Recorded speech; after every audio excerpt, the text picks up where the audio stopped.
The year was 1965. The place, Harlem, USA. And while the country was fighting a war on foreign soil,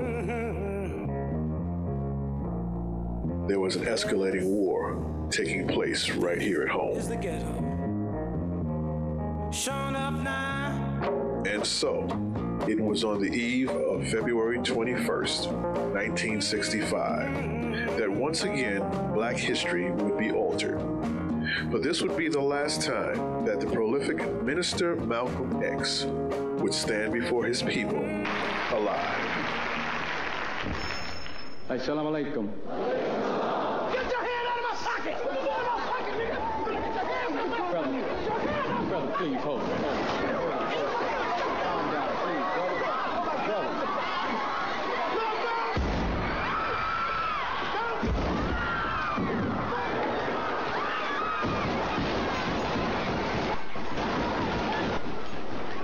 After the deadly attack, Minister Malcolm X laid in a pool of his own blood. He had been shot 16 times.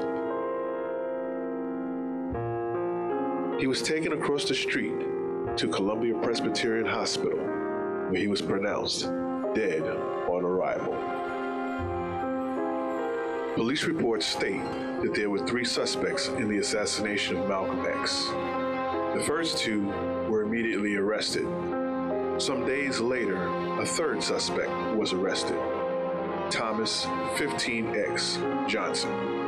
And even though one of the first 2 suspects gave a written affidavit that stated that Thomas 15X was not at the Audubon Ballroom the night of the assassination, police still proceeded to arrest him. He was later tried and convicted and sentenced to 40 years in prison. Join us as we revisit the events that took place after the assassination of Malcolm X.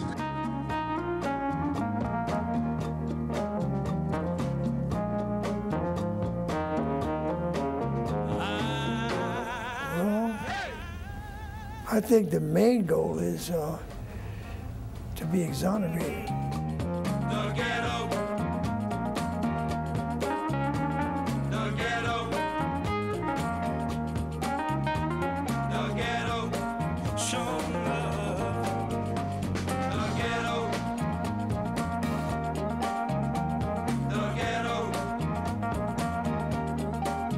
Whenever somebody talked about Brother Malcolm's execution, I call it, I said, no, Brother Thomas was not there.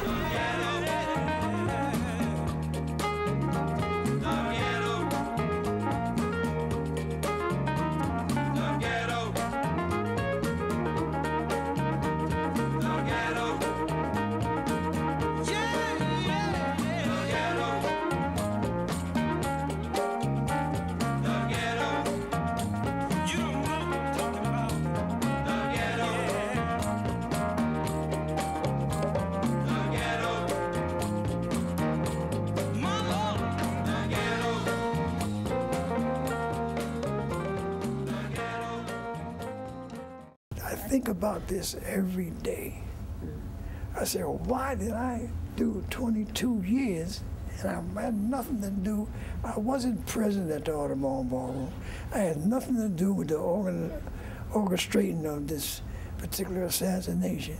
And I'm doing 22 years. That's what kind of encouraged me. Then when I met Joe,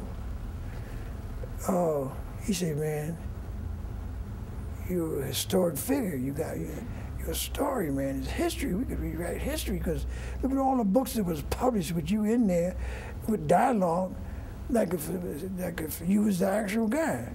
They're still accusing me. I had to learn how to live with that. So I felt kind of relieved when he told me. I said, damn, maybe there is a chance. But if we can't do it if we don't get the transcripts.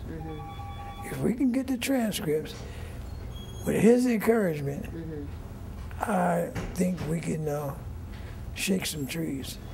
And I might can get exonerated. And naturally, there might be some kind of monetary reward there also, you know. I would like to get reestablished. I always had a business. So I would like to be back in a position, man, where I'm can contribute to the community. So, if I had my business back, I could do much more. I could help people, I could help the children, and it would enhance a lot of things that I want to do, but mainly to get exonerated from that, If I wasn't there, and people seem to realize it now, this man wasn't even there. So they had to do an awful amount of scheming and plotting to indict me for that crime. And like I said, I think it's the worst miscarriage of justice that I know of. And I study a lot of cases. I study a lot of the shows they have on TV. And I see now they got people now, they're exonerated 40 years later, 30 years later. And that's kind of like telling me, well, keep on going. Right, of course. You got people that want to help you, man. With that support, I can do it. So that's what I'm doing now. This brother's name was never mentioned by anybody, okay? Brother Thomas 15X, Brother Khalil Islam. Do you mind if I say Thomas 15X? No, Okay. that's identification. Yeah, okay. That's how I want people to be able to identify him. He was not in the Audubon ballroom. Nobody even gave any thought to it. Until several days later, he was arrested. So now a canvas had to be made. I asked everybody who had been in the Nation of Islam, had they seen any signs of him? And they said no. But prior to that, Reuben, who was the bodyguard, told me that he had shot Thomas Hale. We know that. But he said he shot somebody else in the left side. He said I could not have missed because I fired point blank. And he grabbed his side and ran out. And Hale slipped and fell down and drew down on Reuben. Went to shoot Reuben, and Reuben, his gun misfired, or he done shot Reuben. And Reuben shot him in the leg. That's what Reuben told me, okay? Listen, Then let me just... Yeah. One part. Okay. That's the reason why this guy was big and light-skinned. They put him in the police car, and he disappeared. Yeah. But when they apprehended me, He was dark-skinned. They said he was light because when they got me, they said, take off all your clothes. And they took pictures of me from all angles. I didn't know what they were doing. I found out later on they was looking for bullet holes. Oh. I Well, didn't he was have shot. any. He was shot. Yeah, he was shot. I didn't have any, but they still. Yeah. When he got downstairs, Reuben said he was a short, dark-skinned guy with a goatee. Now that's Reuben. He's in the Audubon ballroom. Herman Ferguson, who was in the Rochdale movement, and another fellow I think named Parker, said they saw this guy come downstairs and say, I'm hit. And a guy opened the back door, police opened the back door and said, get down in the back. And so the guy got down in the back and drove away. And if you go back through the newspaper reports, the police chief said that 2 people were arrested. But one of them, not the police chief, a patrolman named Hoy, H-O-Y, said That's his name. 2 people were arrested, but one of them disappeared, and they go say that they got the one person mixed up and so on and so on and so on. Well, that's what Reuben told me, okay? Okay, freeze. Now, 5 or 6 days later, they say this brother was arrested. Well, now I'm puzzled, and I got scared. Because I said, there's some Mickey Mouse hugger-mugger going on here somewhere, and the next thing they gonna come after me, because if there's anyone that was second in the belief in Mr. Muhammad's program to Malcolm, it was me. Listen, I was...